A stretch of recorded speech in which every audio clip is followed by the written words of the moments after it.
Hello friends, welcome back to my channel. मैं हूं आपकी फ्रेंड वर्षा। फ्रेंड्स, आज की इस वीडियो में हम बात करेंगे कॉमर्स के प्रैक्टिस सेट की। स्टार्ट करते हैं वीडियो को। वीडियो पसंद आए तो वीडियो को लाइक कीजिए, फ्रेंड्स या शेयर कीजिए। किसी भी तरह की कोई भी क्वेरी हो तो जरूर बताइएगा। फर्स्ट क्वेश्चन है, फाइनेंशियल फंक्शंस आर, जो फाइनेंस के जो फंक्शंस होते हैं वो क्या कौन कौन से होते हैं आपको बताना है। ऑप्शन है planning for funds, raising of funds, allocation of resource या फिर ऑल ऑफ द अबव। तो इसका राइट आंसर आप इजिली बता सकते हैं। जब हम फाइनेंस की बात करते हैं तो उसमें प्लानिंग भी आती है, फंड को कहाँ से रेज करना है ये भी आएगा, और साथ ही साथ हम उनका एलोकेशन किस किस जगह कर सकते हैं अपने बेटर यूटिलाइजेशन के लिए, ये भी सारी चीजें इसके अंदर आती हैं। तो ऑप्शन डी यहाँ पे हमारा राइट आंसर हो जाएगा। नेक्स्ट क्वेश्चन पे आते हैं, फाइनेंशियल मैनेजमेंट इंक्लूड। अब फाइनेंशियल मैनेजमेंट में क्या क्या चीज़ों को इंक्लूड किया जाता है। Measurement of performance, finance function, financial resource या फिर ऑल ऑफ द अबव। तो देखिए फ्रेंड्स, फाइनेंशियल मैनेजमेंट की बात करते हैं तो उसमें हम परफॉर्मेंस को मेजरमेंट का भी काम करते हैं, फाइनेंस फंक्शन की भी बात करते हैं कि हम फंक्शंस किस तरह से परफॉर्म करेंगे, इसका मैनेजमेंट करना, और साथ ही साथ जो फाइनेंशियल रिसोर्सेज हैं उनका बेटर यूटिलाइजेशन किस तरह से हो, इन सारी चीज़ों को मैनेज करना हमारा फाइनेंशियल मैनेजमेंट का काम होता है। इसलिए इन फाइनेंशियल मैनेजमेंट में ये सारी चीज़ें इंक्लूड की जाती हैं। ऑप्शन डी यहाँ पे हमारा राइट आंसर होगा। नेक्स्ट क्वेश्चन पे आते हैं, financial management is a part of. Financial management किस किस का पार्ट है। Accounting, business management, financial accounting या फिर ऑल ऑफ द अबव। तो देखिए इसका यहाँ पे हमारा जो राइट आंसर है वो है यहाँ पे ऑप्शन नंबर बी, जो कि है फाइनेंशियल मैनेजमेंट हमारा बिजनेस मैनेजमेंट का पार्ट। ठीक है, फाइनेंशियल मैनेजमेंट हमारा बिजनेस मैनेजमेंट में आता है। ऑप्शन बी यहाँ पे राइट आंसर हो जाएगा। नेक्स्ट क्वेश्चन पे आते हैं, which is the limitation of traditional approach of financial management. Financial management के ट्रेडिशनल अप्रोच के लिमिटेशंस बताने हैं। More emphasis on long term problems, one sided approach, ignorance, allocation of resources या फिर ऑल ऑफ द अबव। तो देखिए यहाँ पे इग्नोरेंस की बात की जा रही है, या फिर हम बात करें लिमिटेशंस की, तो लिमिटेशन में सारी लिमिटेशंस ही ट्रेडिशनल अप्रोच में आती हैं कि लॉन्ग टर्म प्रॉब्लम्स पे ज़्यादा एम्फेसिस करते थे, और ये वन साइडेड अप्रोच होती थी। इग्नोरेंस होता था कि हम ये इस तरह से मैनेज नहीं करते थे कि हमें एलोकेशन किस तरह से करना चाहिए, जिससे बहुत सारी प्रॉब्लम्स राइज होती थी। इसलिए ये सारी प्रॉब्लम्स हमारी लिमिटेशंस कह सकते हैं, ट्रेडिशनल अप्रोच का पार्ट है। तो ऑप्शन डी यहाँ पे हमारा राइट आंसर हो जाएगा। नेक्स्ट क्वेश्चन है, role of finance manager includes. अब जो फाइनेंशियल मैनेजमेंट मैनेजर का जो रोल होता है उसके अंदर क्या क्या चीज़ों को इंक्लूड किया जाता है। Investing and financing decision, financial analysis, all of the above या नन ऑफ दिस। तो देखिए यहाँ पर बात की जा रही है रोल की। तो रोल में देखिए इन्वेस्टिंग ऑफ फाइनेंशियल डिसीजन, ये भी इसके अंदर आता है। वो इन्वेस्ट करता है सारे पहले वो सारे सोर्सेज को इन्वेस्टिगेट करता है कि कौन सा सोर्स उसके लिए बेटर है, किस में इंटरेस्ट कम देनी है, कहाँ से वो अच्छे से यानी कम रेट पर अपने फाइनेंस को जनरेट कर सकता है, रेस कर सकता है।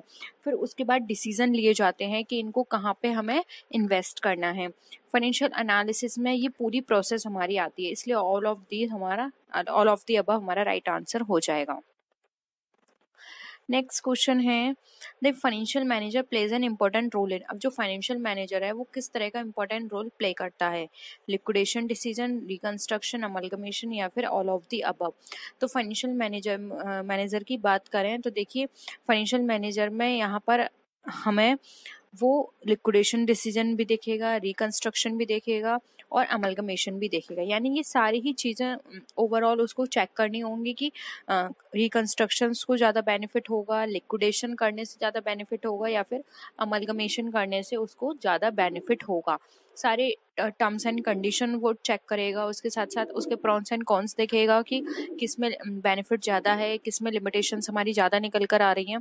तो ये सारी चीज़ें ही उसके लिए एक इम्पॉर्टेंट रोल इन सब चीज़ों में वो प्ले करता है। तो ऑप्शन डी अगेन यहाँ पे हमारा राइट आंसर होगा। देखिए ये हमारा क्वेश्चन है, which is the internal source of finance. जो फाइनेंस है उसका इंटरनल सोर्स क्या है। ऑप्शन वन है आउटस्टैंडिंग पेमेंट, सेकेंड ऑप्शन है provision for taxation, depreciation funds या फिर ऑल ऑफ द अबव। तो देखिए यहाँ पर बात की जा रही है इंटरनल सोर्स की। तो देखिए आउटस्टैंडिंग पेमेंट ये भी इंटरनल सोर्स का पार्ट है, प्रोविजन फॉर टैक्सेशन ये भी इंटरनल फाइनेंस का पार्ट है, डेप्रिसिएशन भी इंटरनल का पार्ट है। यानी ये सारी चीज़ें हमारे बिजनेस से रिलेटेड हैं, जो कि बिजनेस के अंदर वर्क करती हैं, उनसे रिलेटेड हैं। इसमें बाहर की जो पार्टी होती हैं हमारी रेस्ट पार्टी, उनसे इनका कोई लेना देना नहीं है। तो ये इंटरनल सोर्स ऑफ फाइनेंस है। तो ऑप्शन डी यहाँ पे हमारा क्या हो जाएगा, यहाँ पे ऑप्शन डी हमारा राइट आंसर हो जाएगा। नेक्स्ट है which is external source of finance. अब इसमें से एक्सटर्नल सोर्स ऑफ फाइनेंस कौन सा है हमें ये बताना है। Letter of credit, finance from companies, advance from customer या फिर ऑल ऑफ द अबव। तो देखिए लेटर ऑफ क्रेडिट भी हमारा एक्सटर्नल है। लेटर ऑफ क्रेडिट बैंक से लिया जाता है। Finance from company, different company से फाइनेंस जनरेट करना। एडवांस फ्रॉम कस्टमर, किसी भी कस्टमर से एडवांस लेना एज अ लोन। तो ये सारी चीजें क्या है, ये हमारी एक्सटर्नल पार्टी को बता रही हैं, इसलिए ये external source of finance, option D right answer हो जाएगा। नेक्स्ट क्वेश्चन है which is the function of treasurer. अब ट्रेजरर का क्या फंक्शन होता है आपको ये बताना है। Management of pension, management of credit, both A and B, या फिर नन ऑफ द अबव। तो देखिए ट्रेजरर जो होता है वो हमारे मनी से कंसर्न होता है, ठीक है। मनी का सारा लेन देन उसके हाथ में होता है, किस तरह से क्या काम करना है। तो देखिए मैनेजमेंट ऑफ पेंशन, जो पेंशन दी जा रही है उसको किस तरह से मैनेजमेंट किया जा रहा है, किस हिसाब से पेंशन देनी है, कब देनी है, ये सारा काम ट्रेजरर का है। उसके बाद मैनेजमेंट ऑफ क्रेडिट, जो भी क्रेडिट है उसको मैनेज करके चलना भी ट्रेजरर का काम है। तो ट्रेजरर के ये दोनों ही फंक्शंस हैं, इसलिए option C both A and B हमारा राइट आंसर हो जाएगा। नेक्स्ट क्वेश्चन है the financial management is responsible for the. अब जो फाइनेंशियल मैनेजमेंट है वो हमारा किसके लिए रिस्पॉन्सिबल होगा। Controlling of the organisation, organisation training, performance, recording the transactions, या फिर financial functions of the firm. अब यहाँ पे फाइनेंशियल मैनेजमेंट की रिस्पॉन्सिबिलिटी की बात आ रही है, तो आप ऑप्शंस पढ़ के खुद पता लगा सकते हैं। देखिए यहाँ पे कंट्रोलिंग द ऑर्गेनाइजेशन, ये फाइनेंशियल मैनेजमेंट नहीं, ये मैनेजमेंट का पार्ट है। फाइनेंस मैनेजमेंट नहीं बोल सकते, ये मैनेजमेंट का पार्ट है। ऑर्गेनाइजिंग ट्रेनिंग प्रोग्राम, ये भी मैनेजमेंट का पार्ट है। रिकॉर्डिंग द ट्रांजेक्शन, ये भी मैनेजमेंट का पार्ट है, ठीक है। मतलब ओवरऑल ये मैनेजमेंट के पार्ट को बता रहे हैं, लेकिन ये स्पेसिफिकली फाइनेंशियल मैनेजमेंट का पार्ट नहीं बता रहे। जबकि यहाँ पे फाइनेंस की बात की जा रही है तो ये फाइनेंस मैनेजमेंट का पार्ट है, इसलिए ऑप्शन डी यहाँ पे हमारा राइट आंसर हो जाएगा। नेक्स्ट क्वेश्चन है फाइनेंशियल मैनेजमेंट इज दी। अब फाइनेंशियल मैनेजमेंट क्या है। Application of planning and control app functions through the finance function, application of cost plan in respect of production, या फिर एप्लीकेशन ऑफ कॉस्टिंग सिस्टम, या फिर art of recording. तो देखिए art of recording क्या होती है। आर्ट ऑफ रिकॉर्डिंग हमारी क्या कहलाती है, बुक कीपिंग कहलाती है। एप्लीकेशन ऑफ कॉस्टिंग सिस्टम, ये हमारे कॉस्टिंग अकाउंटिंग का पार्ट है। Application of cost plan in respect of production, ये भी हमारे कॉस्ट अकाउंटिंग का पार्ट है। अब यहाँ पे फाइनेंशियल मैनेजमेंट की बात की जा रही है, तो देखो फाइनेंस मैनेजमेंट में फाइनेंस से कंसर्न है, इसलिए ऑप्शन ए यहाँ पे हमारा राइट आंसर हो जाएगा। नेक्स्ट क्वेश्चन है payback reciprocal method of ranking investment proposal should be used only when. अब जो पेबैक रेसिप्रोकल मेथड जो है रैंकिंग इन्वेस्टमेंट करने के, उसमें हम क्या यूज होगा जब, मतलब ऐसी कौन सी कंडीशंस होंगी वो हमें बतानी है। Annual savings are even for the entire period. अब जो एनुअल सेविंग्स है वो हमारी इवन है एंटायर पीरियड के लिए। या फिर the economic life of the project is at least twice of the payback period, यानी कि जो इकोनॉमिक लाइफ है हमारे प्रोजेक्ट वो हमारे पेबैक पीरियड में एटलीस्ट ट्वाइस हो पेबैक पीरियड के अकॉर्डिंग, या फिर बोथ ए एंड बी, या फिर ऑल ऑफ द अबव। तो देखिए यहाँ पे ये दोनों ही कंडीशंस हमारे लिए ठीक है। हम रेसिप्रोकल मेथड जो है रैंकिंग इन्वेस्टमेंट प्रपोजल का, वो हम यूज़ करेंगे जब हमारी जो एनुअल सेविंग्स हैं वो इवन होंगी एंटायर पीरियड के लिए, और जो हमारा इकोनॉमिक लाइफ जो है किसी भी प्रोजेक्ट की, वो पेबैक पीरियड से ट्वाइस में निकल कर आएगी। यानी कि जब आप सॉल्यूशन निकालेंगे तब वहाँ पे जो हमारा पेबैक पीरियड होगा उससे हमारी इकोनॉमिक लाइफ ट्वाइस होगी, यानी कि डबल होगी। तब इस कंडीशंस में हम अपना payback reciprocal method of ranking investment हम यूज करेंगे, ठीक है। तो यहाँ पे ऑप्शन सी हमारा राइट आंसर हो जाएगा।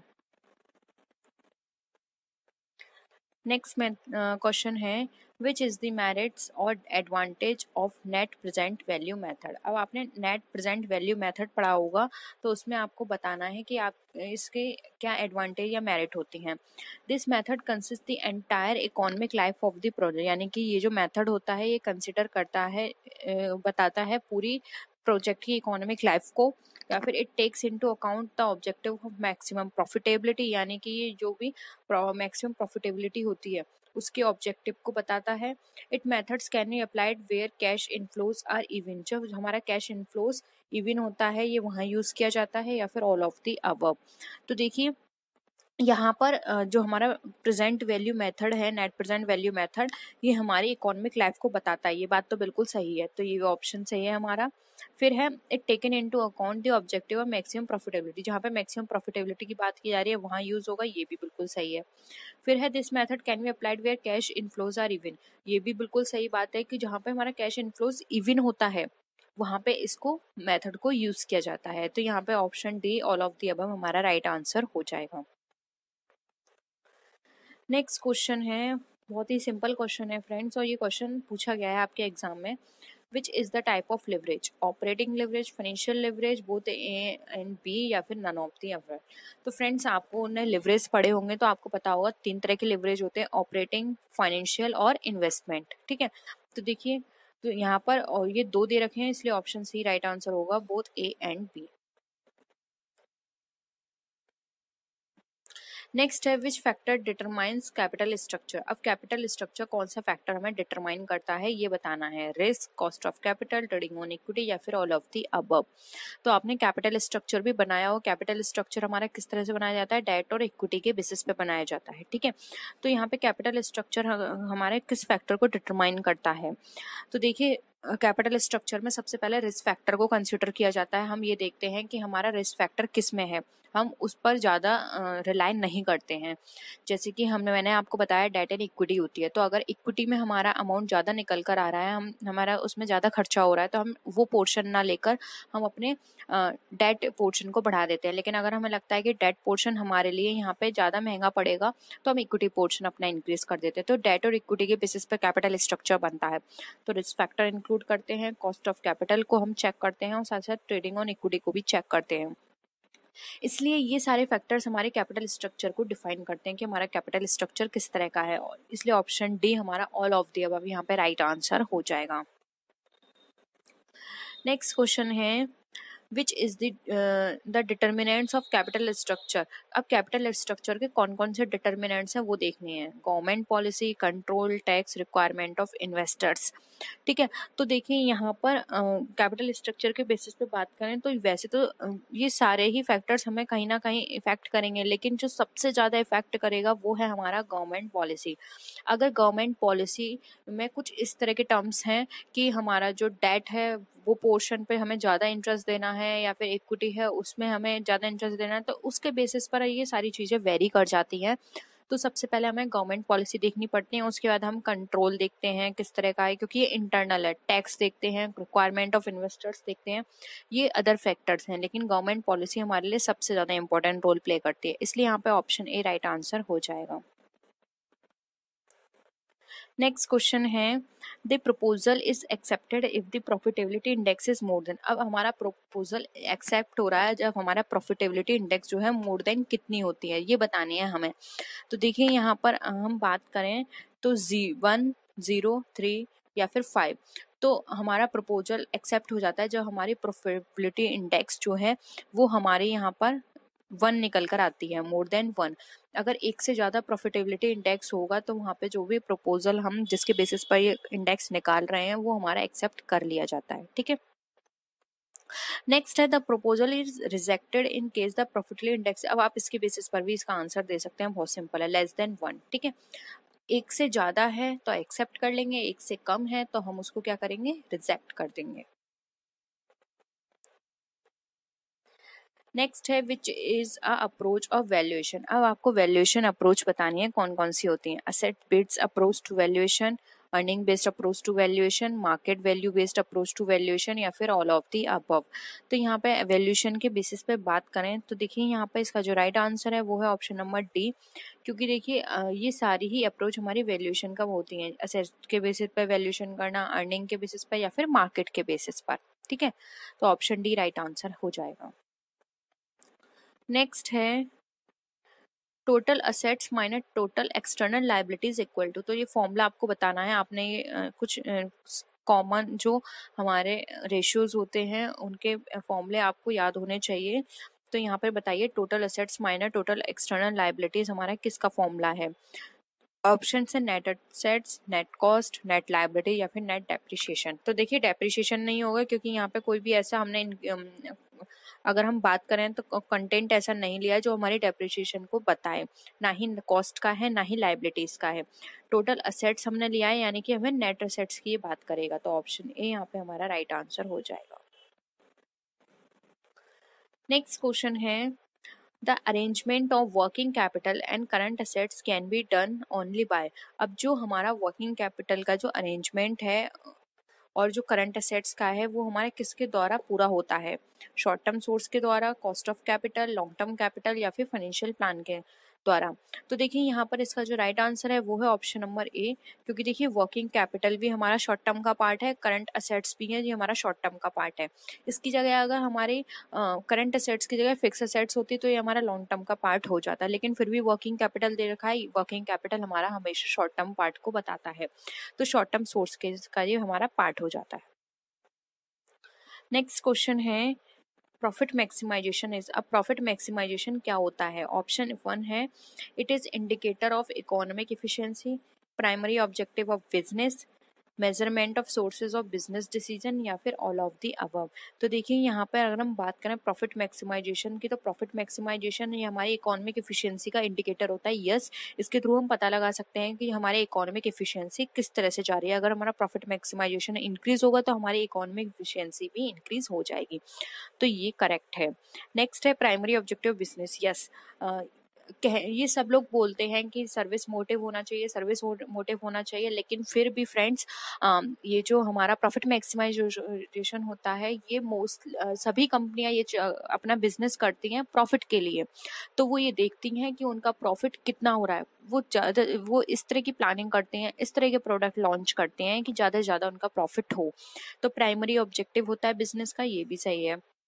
फिर है measurement of sources of business decision. अब जो बिजनेस डिसीजंस होते हैं वो सारे इसके थ्रू मेजर किए जाते हैं, यानी बिजनेस डिसीजन की सक्सेस, यानी कि किसी भी कंपनी ने कोई भी नया प्लान लॉन्च किया था जिसके बेसिस पर उसे ज़्यादा प्रॉफिट हुआ, कोई प्रोजेक्ट उसने किया था, कोई एडवर्टीजमेंट करवाया था, तो ये सारी चीज़ें ये बताती हैं कि मैंने जो एडवर्टीजमेंट करवाया था वो हमारा सक्सेस रहा क्योंकि प्रॉफिट हमारा इंक्रीज हो गया, या फिर हमने जो न्यू जो भी हमने पॉलिसी अडॉप्ट की थी, जो भी न्यू प्लान बनाए थे वो हमारे सक्सेस रहे क्योंकि हमें प्रॉफिट इंक्रीज हुआ, तो ये भी हमारा करेक्ट है।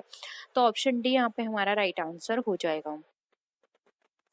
नेक्स्ट क्वेश्चन है if the equity shareholder purchases the shares of the company at more than the face value of the shares then the dash is calculated। यानी कि कोई इक्विटी शेयर होल्डर है उसने परचेज किए हैं company के shares को, और वो जो परचेज किए हैं शेयर्स वो फेस वैल्यू से ज़्यादा के हैं, तब हम क्या कैलकुलेट करेंगे, dividend yield ratio, earning yield ratio, पे आउट रेशो या फिर डेट इक्विटी रेशो। तो देखिए यहाँ पर इसका जो राइट आंसर है वो है ऑप्शन नंबर बी, वहाँ पर हम अर्निंग यील्ड रेशो चेक करेंगे कि हमारी कितनी अर्निंग हुई, ठीक है, ऑप्शन बी राइट आंसर है। नेक्स्ट क्वेश्चन है the cost of depreciation funds is calculated according to. अब जो डेप्रिसिएशन फंड की जो कॉस्ट है वो किसके अकॉर्डिंग कैलकुलेट की जाती है, opportunity cost theory, flow accounting theory या फिर रिजर्व थ्योरी। तो यहाँ पर डेप्रिसिएशन फंड्स की कॉस्ट की बात की जा रही है, तो इसका राइट आंसर होगा ऑप्शन नंबर ए।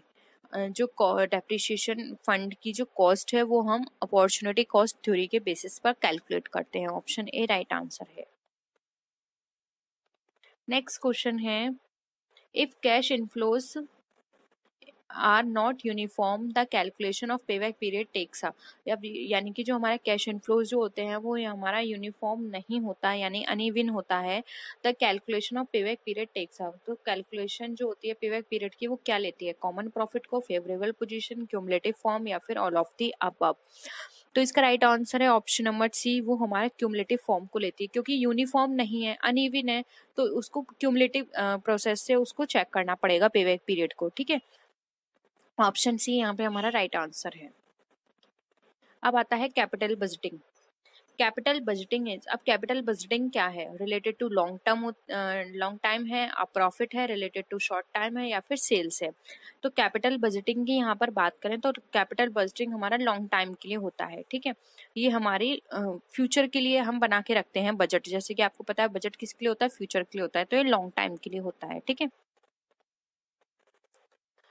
नेक्स्ट है capital budgeting actually the process of making investment decision sense, यानी जो कैपिटल बजटिंग है वो हमारी एक्चुअली किस चीज़ की प्रोसेसिंग बताती है इन्वेस्टमेंट डिसीजन में, सेल्स प्लानिंग की, प्रोडक्शन प्रोसेस एंड स्टाइल की, फिक्स असेट्स की, या फिर करंट असेट्स की।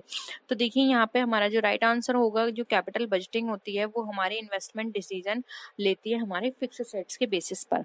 तो ऑप्शन सी यहाँ पे हमारा राइट आंसर हो जाएगा। तो फ्रेंड्स आज के लिए इतना ही। आई होप आपको क्वेश्चंस पसंद आए होंगे। आपके टोटल कितने क्वेश्चंस ठीक हुए प्लीज़ कमेंट सेक्शन में ज़रूर बताइएगा, और किसी भी तरह की कोई भी क्वेरी हो तो ज़रूर बताइएगा। नेक्स्ट वीडियो में फिर मिलते हैं आपसे और भी वीडियोज़ के साथ। तब तक के लिए टेक केयर, बाय बाय।